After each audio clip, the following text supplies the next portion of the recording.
agasuzuguro mufite ntimakarusha Farawo. Farawo yakoresheje ubwoko bw'Imana buri mu Egiputa bibagirwa amategeko yayo. Bantu b'iki gihe agasuzuguro mufite ntimakarusha Farawo.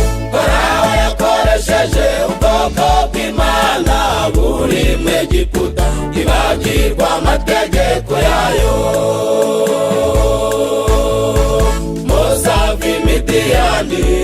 Mose we azanywe no kubacungura. Mose Midiyani Mose we azanywe no kubacungura. Cyago cya mbere Farawo arinangira, Cyago cya kabiri Farawo ntiyemera, Cyago cya gatatu Farawo arahakana. Cyago cya nyuma Umwana we w'imfura yahise abigenderamo, Farawo arayamanika. Musa w'Imidiyani Mose we azanywe no kubacungura. Mose Musa w'Imidiyani Mose we azanywe no kubacungura. Cyago cya mbere Farawo arinangira, Cyago cya kabiri Farawo ntiyemera, Cyago cya gatatu Farawo arahakana. Cyago cya nyuma Umwana we w'imfura yahise abigeneramo, Farawo arayamanika.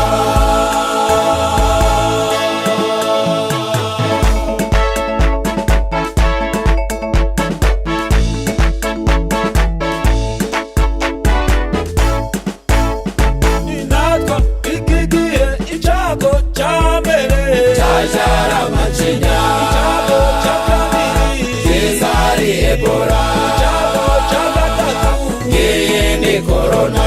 Cyago cya nyuma Amazi azahinduka duhite tuyamanika. Inatwa iki gihe icyago cya mbere Cyajara amacinya, Cyago cya kabiri Cezari Ebola, Cyago cya gatatu iyi ni korona. Cyago cya nyuma Amazi azahinduka duhite tuyamanika.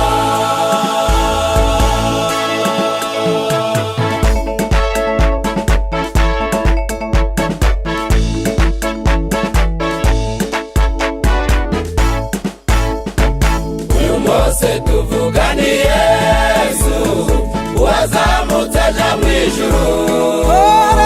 Yaje kuvura Imidiyani, Kanani tuzaja munsi ya yindi yo mw'isi, turaja muri Edeni twanyazwe.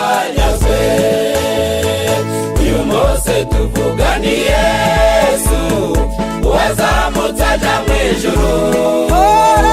Yaje kuvura Imidiyani, Kanani tuzaja munsi ya yindi yo mw'isi, turaja muri Edeni